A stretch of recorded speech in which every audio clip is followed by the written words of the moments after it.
Frontline International Airlines, Emirates, has suspended flight operations to this country, Nigeria, over its inability to repatriate funds trapped in the country. The suspension took effect from October 29th and has to do with some $86 million revenue.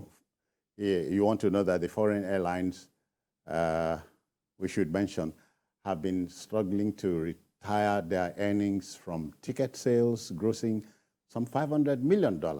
Now, the federal government had released $265 million to meet the shortfall owing to the foreign exchange crisis being experienced here. Now, these are indeed very trying times for the airlines on the one hand, Yusuf, and for the travelers on the other. Yes, and when you look at the aviation industry generally, especially in our country, it is an industry that is highly challenged now. So this is not the first airline to suspend its operations in Nigeria. Some have done that in the past, and some even gave, notices. Some suspended partially, some reduced. Except that for Emirates, this appears to be the second time. Yes, and it said it is indefinite. And the truth is, the forex crisis, Nigeria is facing, this is one of the fallouts of that crisis. Yeah.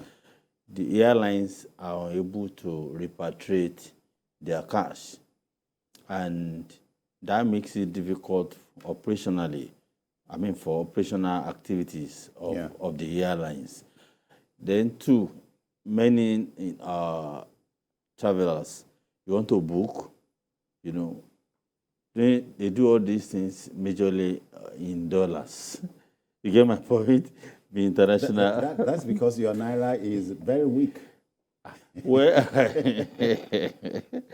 the naira is becoming weaker and weaker every day, and it's a fact that all of us know, so we don't have to pretend about it. Yeah. But this business is transacted in dollars. These are international airlines. So when they are unable to repatriate their money, so it has a lot of negative effects on their business activities. Of course, the government is not folding its arm, just, looking unconcerned. No, when you see a lot of efforts on the part of the CBN, but the truth is that cash, that money is not there. Nigeria doesn't have it. So engagements upon engagements, meetings upon meetings. Okay, let's do staggered, repatriation. You have this today, you have that today. Unfortunately, some of these, measures are unable to help the airlines because they are businesses, and what the businesses do. They are in business to make money, and the moment that is becoming increasingly impossible, they take drastic decisions. Ibn Abo, as we said at the beginning, trying times also for the traveler. So you are going to have a backlog and horrible fallouts. It's very unfortunate because an obligation is owed, but a gift is unearned. It is their money. They should be paid. If you run an airline, business, you know that everything that has to do with it is done in foreign exchange.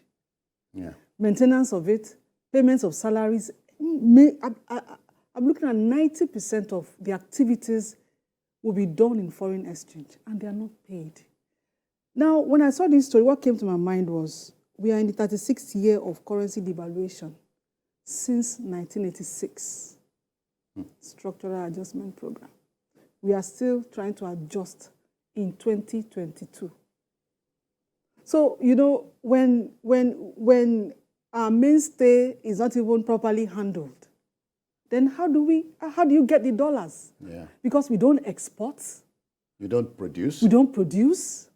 So, I mean, it's no rocket science that will be in this situation at this time. And I don't... So it's not a question of you praying for a particular period of time just to prop the economy up. Our leaders have to be very deliberate about it. If they are not, there's going to be a recycling of situations like this. That's the truth. Particularly, I'm wondering, at a time like this, don't you think you are missing a Nigerian carrier, Air Nigeria, or Nigeria Air, or whatever name they call it? I don't think so. Okay. We may like to embark on another journey towards what we love to call white elephant project. You get my point?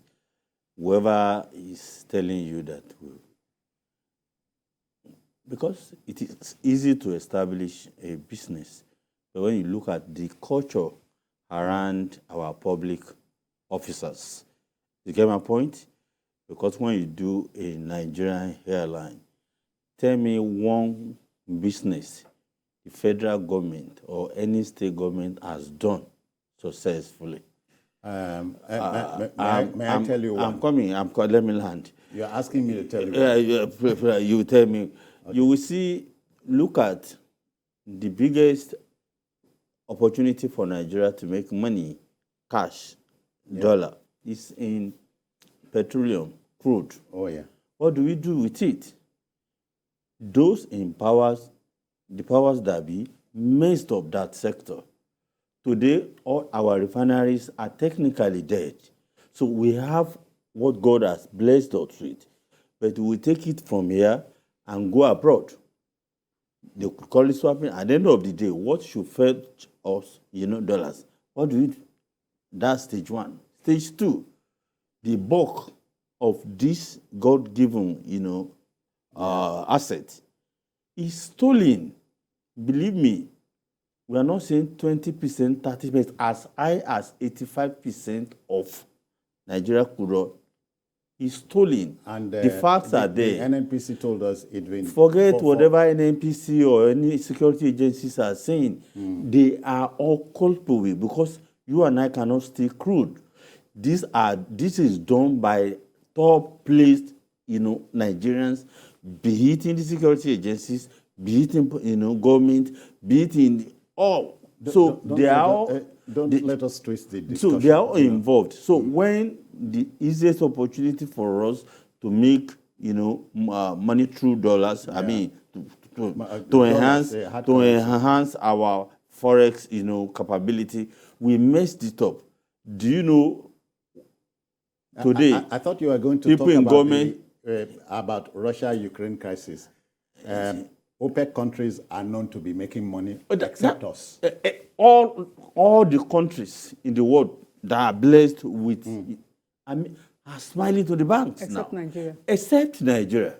This is the time we should actually be rejoicing. But because we have leaders who don't know what is right or who don't like to do what is right. And at the end of the day, these are some of the effects of what we are talking about. And when you look at the way Nigeria makes... It has to do with the choices we make as people. If you look at the way we make... Forex now. Festus wants to join the conversation. Okay. Festus is in Lagos. Good evening to you, Festus. Welcome. That's just my contribution. They should let the government pay the... Are we in business, Festus? So we pray for them and let them start their flight operation. I don't think we're in business. It has to do with the choices Nigeria will make at a time like this. Yes. We have always been making the wrong choices. And I think that those wrong choices are deliberate. You think so, or yes. You know so? I mean, looking at what we have on ground. Okay. Why are we an oil-producing nation and we end up exporting finished products? And even exporting the finished products, it is, what I ask myself is, what if crude oil wasn't there? How would we have survived? All right, let the debate continue, but the story is simply this, that Emirates Airlines, one of the established world-class airlines has some of its monies here trapped. And Nigeria has got to find answers to the problem. Okay, to the